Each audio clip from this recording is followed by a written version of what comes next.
सर्वप्रथम मैं ज्ञान की अधिष्ठात्री मां शारदे को नमन करते हुए सम्मानित मंच को प्रणाम करती हूँ एवं आए हुए सभी आगंतुक महानुभाव एवं सहभागिता करने वाली सभी बहनों का मैं दिल से धन्यवाद कहना चाहती हूँ एवं इस कार्यक्रम को आयोजित कराने वाले श्रीमान उदय पुंडेर जी सर का मैं दिल से आभार व्यक्त करती हूँ कि उन्होंने बेटियों को उड़ान भरने के लिए ये जो मंच दिया है, जहाँ बेटियां आकर अपने विचारों को व्यक्त कर रही हैं और सोच रही हैं कि जब मैं भी एक सशक्त बेटी हूँ, जब मैं यहाँ तक आ सकी हूँ, तो जब मैं सशक्त हो सकती हूँ तो मेरा समाज क्यों सशक्त नहीं हो सकता।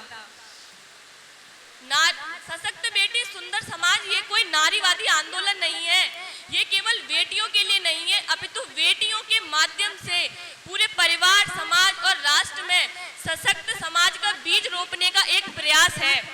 हम देखते ही होंगे कि बेटियों के साथ कई रेप केसेस किए जाते हैं, तो वे बेटियां एक संदेश देके जाती हैं और कहती हैं कि हुआ था शोषण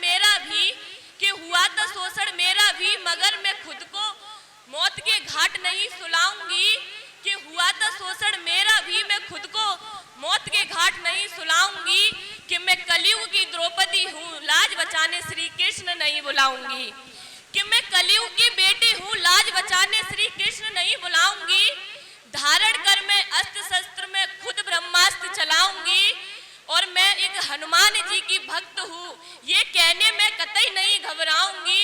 तुम छुओ मेरी पूछ एक बार फिर से, तुम छुओ मेरी पूछ एक बार फिर से, मैं खड़े खड़े तुमको लंका फूंक जाऊंगी, मैं कलयुग की द्रौपदी हूँ, लाज बचाने श्री कृष्ण को नहीं बुलाऊंगी।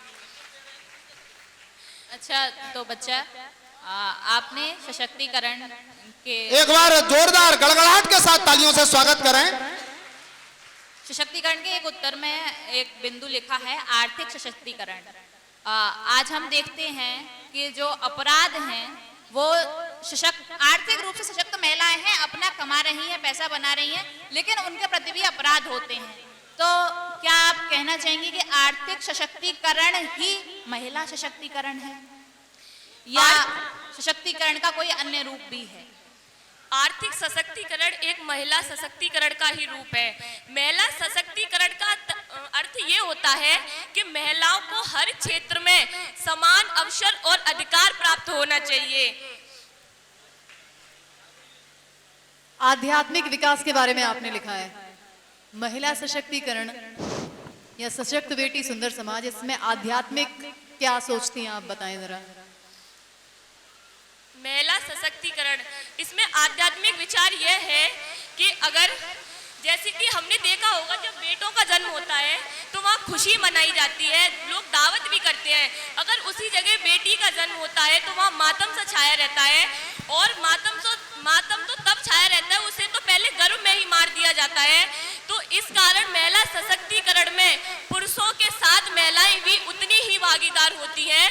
वे एक भी बार मन में ये ख्याल नहीं आती कि वे भी तो किसी माँ की बेटी है, अगर उसे भी उस समय मार दिया गया होता तो शायद उसका भी आज इस संसार में कोई अस्तित्व नहीं होता। समाज के लिए एक मैसेज बताएं, सशक्त बेटी सुंदर समाज के इस मंच पर खड़े होकर। अगर हमें समाज को सशक्त बनाना है तो आत्मनिर्भर बनना होगा। अगर हम आत्मनिर्भर होंगे तो हमारे आगे अगर कोई भी चुनौती आ खड़ी होती है तो हम उसका डटकर सामना कर सकते हैं और कह सकते हैं कि मैं भी एक सशक्त और एक आत्मनिर्भर बेटी हूँ, तो फिर मैं इस चुनौती का सामना क्यों नहीं कर सकती। अच्छा, आत्मनिर्भर मतलब क्या समझती हैं आप, ये बताओ बस।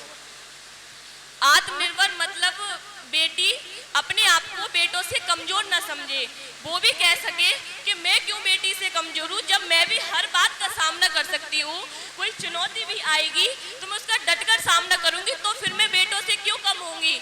मैं भी तो एक आत्मनिर्भर हूँ, मैं भी तो एक सशक्त बेटी हूँ। समझने से आत्मनिर्भरता नहीं आती। आत्मनिर्भर का अर्थ क्या है? कितने आत्मनिर्भर मतलब हम खुद पर निर्भर, हम खुद के फैसले ले रहे हैं, तो खुद की जरूरतें भी खुद ही पूरा कर रहे हैं, उसे कहते हैं आत्मनिर्भरता। मतलब हम अपने ऊपर निर्भर हैं। मैं पिताजी या अपने पति या अपने भाई के ऊपर निर्भर नहीं हूं, मैं खुद पे निर्भर हूं, उसको कहते हैं आत्मनिर्भरता। और वो निर्भरता अर्थ की भी हो सकती है, शक्ति की भी हो सकती है, और समाज में सम्मान की भी हो सकती है। तो आत्मनिर्भरता का थोड़ा सा ये कॉन्सेप्ट है। मैं कई लोगों से पूछा, किसी ने नहीं बताया, तो मैंने थोड़ा सा उसमें, ठीक है। दूसरा एक छोटा सा प्रश्न बहुत जल्दी बताएंगी कि कर्तव्य से क्या समझती है, कर्तव्य मतलब क्या? पहला ही प्रश्न है ना, तो कर्तव्य मतलब क्या है? मतलब हमें अगर किसी कार्य को करना है तो हमें अपने कर्तव्य और अधिकार को भी देखना होगा। हमारा देखो फिर भटक गई। केवल कर्तव्य का मतलब बताओ कि कर्तव्य मतलब क्या? कर्तव्य मतलब अपने ऊपर कोई जिम्मेदारी है, उसका उचित निर्णय लेकर उसका सामना करना। मैं समझता हूँ बहुत छोटे छोटे प्रश्न हैं। बहुत बहुत धन्यवाद देवकर बहन के लिए तालियां बजाइए सभी लोग। ठीक है, बहुत बहुत धन्यवाद। एक मिनट, मैं बेटियों के लिए कुछ पंक्तियां कहना चाहती हूँ। भ्रूण हत्या बाल विवाह की शिकार हुई नारियां, भ्रूण हत्या बाल विवाह की शिकार हुई नारियां, घरेलू हिंसा तानावाना सब सही नारियां, घरेलू हिंसा तानावाना सब सही नारियां। ऐसा कोई क्षेत्र नहीं जहां नहीं पहुंची है ये, ऐसा कोई क्षेत्र नहीं जहां नहीं पहुंची है। जंजीरों को तोड़कर भी आगे बढ़ रही नारियां, नारी सशक्तिकरण में आगे बढ़ी नारियां, नारी सशक्तिकरण में आगे बढ़ी नारियां। देश की सीमा में भी ही आगे ही है नारियां। यमुना देवी, गंगा देवी, कमला देवी नारियां, यमुना देवी, गंगा देवी, कमला देवी नारियां। लक्ष्मी बाई, दुर्गा बाई बन रही नारियां। गलत फहमी को दूर हटाओ, गलत फहमी को दूर हटाओ, सशक्त हुई नारियां। गलत फहमी को दूर हटाओ, सशक्त हुई नारियां। पहले जैसी अबला नहीं रही है ये नारियां।